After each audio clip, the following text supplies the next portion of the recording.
Hi everyone, क्या हाल चाल आप लोगों के। न्यूज़ आप लोगों ने शायद सुन ली होगी कि माइक्रोसॉफ्ट ने 3% यानी कि 6 से 7 हज़ार एम्प्लॉयज़ को निकाल दिया है। अब एम्प्लॉयज़ को निकाल दिया, लोग सब बात कर रहे हैं। हम लोग यहाँ पे क्या अलग से बात करने वाले हैं। हम लोग यहाँ पे 3 चीज़ें देखेंगे। एम्प्लॉयज़ को निकाला है, क्यों निकाला गया है, और किस डोमेन से ज़्यादा एम्प्लॉयज़ को निकाला गया है, एआई का यहाँ पे कितना रोल है, और एक ना माइक्रोसॉफ्ट ने न्यू पॉलिसी को अनाउंस करा है जिसका नाम है रीहायर बैन। अब ये क्या चीज़ है, इसके बारे में भी हम लोग यहाँ पे बात करने वाले हैं। अब पहला क्वेश्चन आता है कि किन लोगों को निकाला गया है।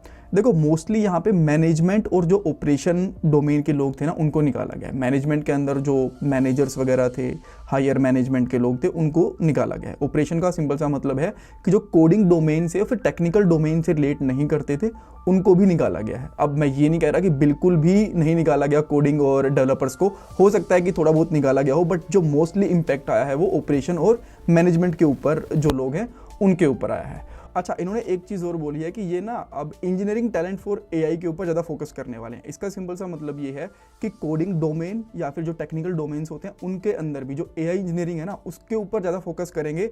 जो मैनुअल डेवलपमेंट वगैरह होती है उसको थोड़ा सा कट ऑफ करने वाले हैं। ठीक है, अब हमने ये चीज़ समझ ली कि ये मोस्टली जो नॉन टेक्निकल जॉब्स होती हैं, ऑपरेशनल मैनेजमेंट वगैरह वाली, इनको ज़्यादा निकाल रहे हैं। अब नाउ क्वेश्चन कि क्यों निकाल रहे हैं। ये कह रहे हैं कि बहुत सारी ना एक्स्ट्रा लेयर्स बनी हुई थी। एक डेवलपर है और एक हायर मैनेजमेंट है, इसके बीच में 3-4 लेयर बनी हुई थी। 3-4 ऑपरेशनल या फिर मैनेजमेंट के लोग थे जिनकी ज़्यादा जरूरत पड़ नहीं रही थी डायरेक्टली। अब जो सीनियर मैनेजमेंट है वो डेवलपर्स पे या फिर जो टेक्निकल लोग हैं उनके साथ कॉन्टैक्ट कर पाएँ, इसीलिए इन्होंने रीस्ट्रक्चरिंग करी है और ये शायद आगे भी करते रहेंगे। अच्छा, जो इन्होंने मेजर ले ऑफ करा था ना पहले, वो 2013 के अंदर लगभग 10,000 एम्प्लॉयज़ का करा था। उसके बाद इन्होंने अभी जनवरी के अंदर कुछ लोगों को निकाला था, बट वो काफ़ी माइनर था, ज़्यादा नहीं था। अब इन्होंने फिर से 7,000 लोगों के लिए बोल दिया है। अब क्वेश्चन ये आता है कि क्या यहाँ पे एआई का भी कुछ रोल रहा है ले ऑफ के अंदर। डेफिनेटली रहा है। जिस दिन ले ऑफ अनाउंस करा गया ना, उससे एक दिन पहले ही सत्या नडेला ने ये बोला था कि हम लोग 20 to 30% जो टेक्निकल जॉब्स हैं, डेवलपर वाली, कोड वगैरह वाली, और भी बहुत सारी टेक्निकल जॉब्स होती हैं, उनको एआई से रिप्लेस करने का ट्राई कर रहे हैं। राइट, वहाँ पे एआई को इन्वॉल्व करने का ट्राई कर रहे हैं बेसिकली। और सेकंड चीज़ उन्होंने एक ये भी बोली है कि इंजीनियरिंग टैलेंट फॉर एआई के ऊपर ज़्यादा फोकस कर रहे हैं। दैट मीन्स कि जो हमारी टेक्निकल जॉब्स होती हैं वहाँ पे एआई को इन्वॉल्व करने की कोशिश कर रहे हैं। ये जब इन्होंने ले ऑफ करा ना, उस दिन की स्टेटमेंट है बेसिकली।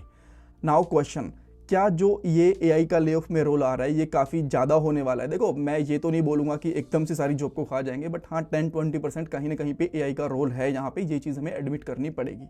अब रीहायर बैन वाली क्या पॉलिसी है। देखो, अब माइक्रोसॉफ्ट ने ये अनाउंस करा है कि एक एम्प्लॉय को जब हमने निकाल दिया या फिर वो खुद से चला गया किसी दूसरी कंपनी के अंदर, यानी कि माइक्रोसॉफ्ट को छोड़ गया, तो उसको हम लोग कभी भी रीहायर नहीं करेंगे। ये इन्होंने एक न्यू रीहायर पॉलिसी को अनाउंस करा है। ये बेसिकली है। ऑलराइट, नाउ कंक्लूजन क्या है। क्या एआई इंपैक्ट कर रहा है, जो हम लोग आज के दिन में ये सारी बातें करते ही रहते हैं। देखो, डेफिनेटली थोड़ा बहुत इंपैक्ट कर रहा है जॉब को, मैं ये नहीं कहूँगा कि बिल्कुल भी इंपैक्ट नहीं कर रहा है, बट अभी भी मैनेजमेंट वाली, ऑपरेशन वाली, नॉन टेक्निकल जॉब के ऊपर ज़्यादा प्रेशर है। कोड लेवल वाली जो जॉब्स हैं, इतना इंपैक्ट उनके ऊपर नहीं आया है, निग्लिजिबल है, बट आने वाले टाइम के अंदर ये चीज़ आ सकती है। और हाँ, एक चीज़ मैं ये बोलता हूँ, अगेन ध्यान से सुनना, ये मत सोचना ना कि जो ये 9 रुपये में, 200 रुपये में, 300 रुपये में एआई टूल्स को सिखा रहे हैं, चैट जीपीटी को, जेमिनी वगैरह को, ये इस चीज़ को रोक पाएंगे। जी नहीं, एआई जब आपकी जॉब को रिप्लेस कर दिया ना, तो ऐसा नहीं है कि एक डेवलपर चैट जीपीटी से या फिर जेमिनी वगैरह से कोड को कॉपी पेस्ट कर लेता है और वो दूसरे डेवलपर्स की जॉब खा जाता है। जी नहीं, जो हमारे कोड डेवलपमेंट के टूल्स होते हैं ना, उनके अंदर डायरेक्टली एआई को इन्वॉल्व करा जाता है और वो खुद कोड को जनरेट कर लेते हैं। इस तरीके से जो हमारी जॉब्स हैं वो कम हो रही हैं, ना कि चैट जीपीटी आ गया डायरेक्टली कोड को कॉपी पेस्ट कर रहे हैं, वो हमारी जॉब को कम कर रहा है। सो जो ये 9 रुपये में, 5 रुपये में, 20 रुपये में कोर्सेज वगैरह बेच रहे हैं, इनके चक्कर में पढ़ने की कोई ज़रूरत नहीं है। बट थोड़े से खुद की अपनी स्किल्स पे काम कर लो, थोड़ा सा आप एआई प्रूवन रह जाओगे। That's all. Thank you so much for watching this part. इसमें कुछ डाउट, कन्फ्यूजन मुझे कमेंट सेक्शन में पूछ सकते हो। Thanks everyone.